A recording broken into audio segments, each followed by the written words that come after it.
Ada dua orang bagi saya sekarang ini yang berjasa besar sendirian dalam membangun bahasa Indonesia, yaitu Purwadarminta dan Moko.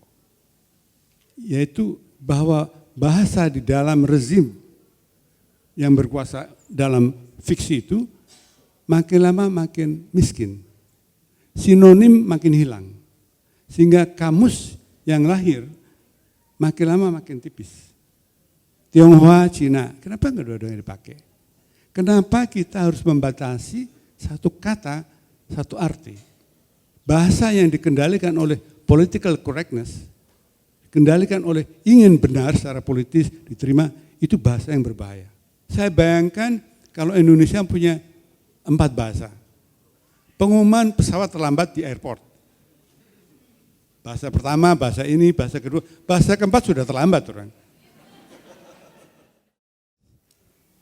Assalamualaikum warahmatullahi wabarakatuh. Tadi saya senang sekali mendengarkan pertama Dewi Lestari yang mengatakan bahwa hubungan kita dengan kamus dan thesaurus tentu saja itu hubungan antara sebagai pengguna dan pencinta bahasa. Karena memang itu yang kita alami kalau kita menulis. Mula-mula mencari, kemudian mencintai apa yang didapat dan tidak berhenti di sana. Nah, karena itu saya sangat bersyukur bahwa Moko berhasil melembagakan kerjanya yang bertahun-tahun dan sekarang kita melihat suatu karya bersama yang layak diingat. Ada dua orang bagi saya sekarang ini yang berjasa besar sendirian dalam membangun bahasa Indonesia, yaitu Purwadarminta dan Moko.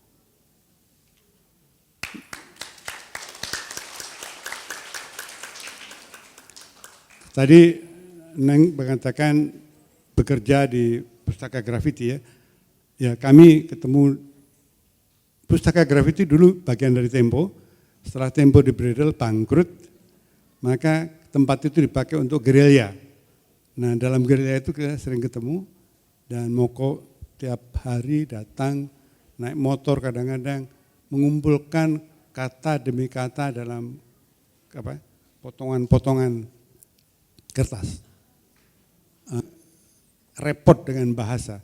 Yang berkumpul di sekitar Moko ada Nirwan, Sito, Hasif, siapa lagi ya?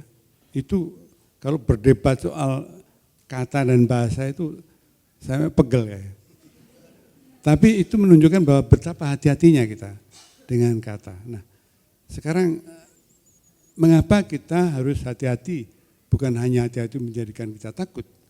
Tadi yang dikatakan oleh Mas Yono Gumiro itu betul juga bahwa ada sesuatu yang bisa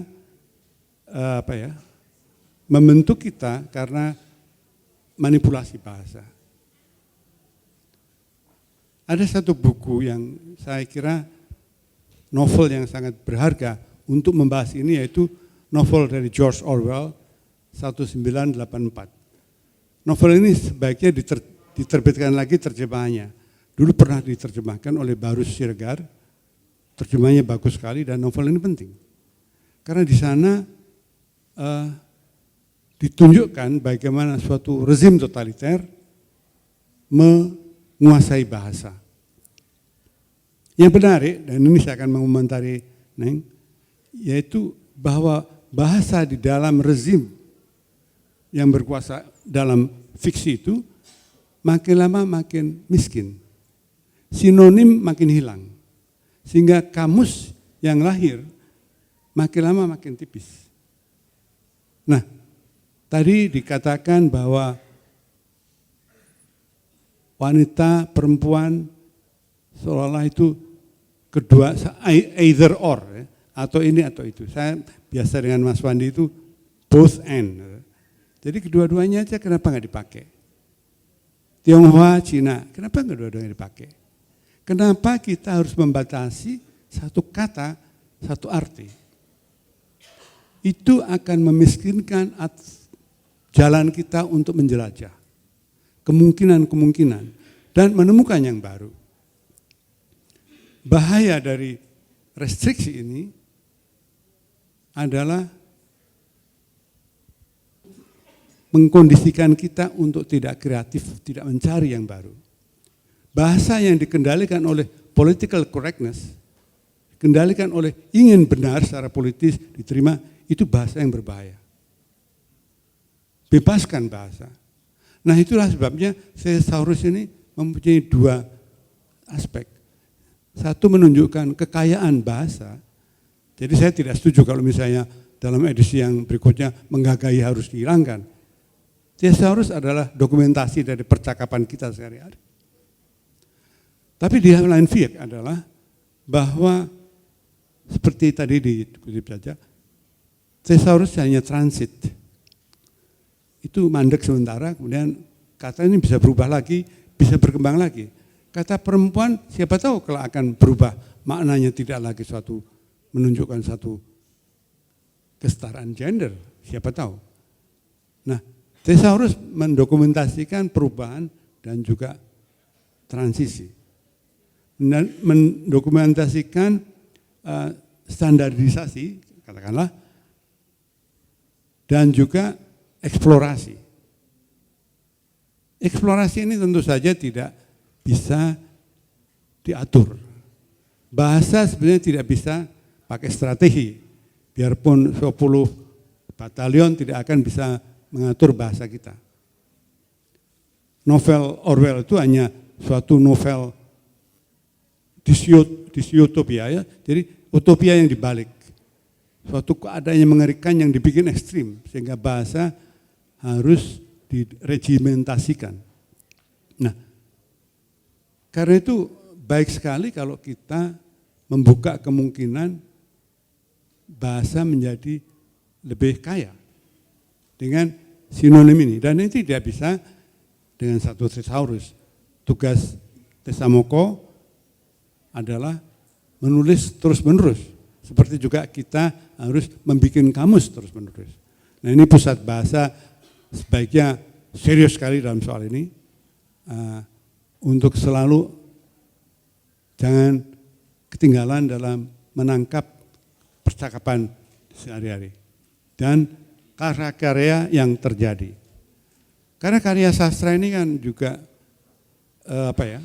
memperkaya bahasa. Saya baca bukunya, novelnya saya menemukan kata yang mungkin sudah lain orang tahu, orang Sunda tahu kali. Dia kan orang Jawa Barat. Acak adut gitu lah. Itu bagi saya, wah ini kata baru bagi saya. Khairil Anwar itu juga membuat kata-kata baru, konstruksi baru. Nah ini yang memperkaya bahasa sehingga kita tidak miskin, tidak juga terpaku pada satu kata, satu arti, dan tidak seolah-olah tidak ada konteks dalam kehidupan bahasa. Nah, saya akan tambahkan bahwa mengapa kita penting dengan soal ini. Salah satu hal yang mungkin tidak dialami bangsa lain adalah kita mempunyai karunia yang disebut bahasa Indonesia. Kalau kita ke India misalnya, di sana kan tidak satu bahasa. Ada beberapa bahasa dalam satu kota sekaligus. Kita tahu problem di Belgia, sampai sekarang pun antara bahasa Vlaams dan bahasa Perancis masih ribut. Di perpustakaan Universitas Louvain itu buku-buku bahasa Perancis ditaruh di tempat tersendiri dengan buku bahasa Vlaams. Dan orang berkelahi. Kenapa? Karena ini bukan bahasa yang dipaksakan. Bukan bahasa dari mayoritas. Yang perlu saya ingin katakan adalah Indonesia adalah bahasa dari minoritas-minoritas. Karena itu masuknya tadi saya menunjuk bahasa silat, cerita silat, itu sangat positif harus disambut karena sebenarnya banyak sekali bahasa yang disebut bahasa Indonesia dan dulu ada didiskriminasikan bahasa Melayu Tionghoa, itu sebetulnya diskriminasi yang artificial dari pemerintah kolonial. Makin kita melihat bahasa cerita silat seperti tadi Benjura, Terkesima, atau apa lagi, Kemek-mek, itu memperkaya bahasa kita dan menunjukkan bahwa kita mempunyai karunia. Bahasa yang dibangun oleh minoritas-minoritas. Dan bahasa yang bisa dipakai dari seluruh kelompok di Indonesia. Di tahun menjelang kita pemilihan umum pertama, setelah reformasi, ada satu survei tentang pendidikan pemilih oleh sebuah lembaga survei Amerika. Ditanyakan bahasa apa yang Anda sukai untuk latihan pemilih. Menarik bahwa 90% penduduk Papua memilih bahasa Indonesia. Orang Jawa lebih sedikit malah. Nah, kalau kita tanya mengapa? Karena di Papua masing-masing suku punya bahasa sendiri yang kadang-kadang dipakai oleh 30 orang. Untuk tetangganya dia harus memakai bahasa lain. Nah, itu ada bahasa Indonesia, itu yang membantu sekali. Nah, kita adanya demikian kan suatu gift, suatu karunia. Saya bayangkan kalau Indonesia punya 4 bahasa. Pengumuman pesawat terlambat di airport. Bahasa pertama, bahasa ini, bahasa kedua, bahasa keempat sudah terlambat orang. Kita cukup dengan 1 bahasa, beres. Suatu ketika saya lihat di televisi, saya jarang nonton televisi, suatu bencana di Halmahera. Televisi ke sana, SAR ke sana, orang berbahasa bahasa Indonesia. Di tempat yang terpencil. Kalau itu tidak ada bahasa Indonesia bagaimana?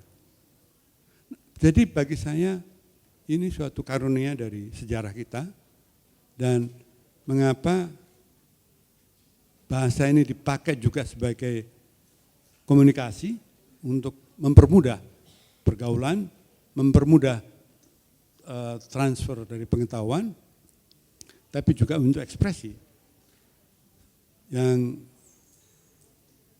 memerlukan sebetulnya juga menggali bahasa-bahasa daerah. Seperti Acak Adut tadi, waktu kami di Tempo menggunakan santai untuk pertama kali, karena waktu itu dipikirkan mengapa pakai kata relax. Susah sekali menyebut relax kan. Nah, santai dipakai dari bahasa Komering. Karena kebetulan di antara kami saudara Budi Santo dari Komering. Saya tanya, bahasa apa ya yang cocok untuk relax? Yang enak bunyinya adalah santai. Nah, pakai aja. Hah? Apa? Nah, kemudian Roma Irama mengambil alih. Itu juga penting untuk ada Roma Irama.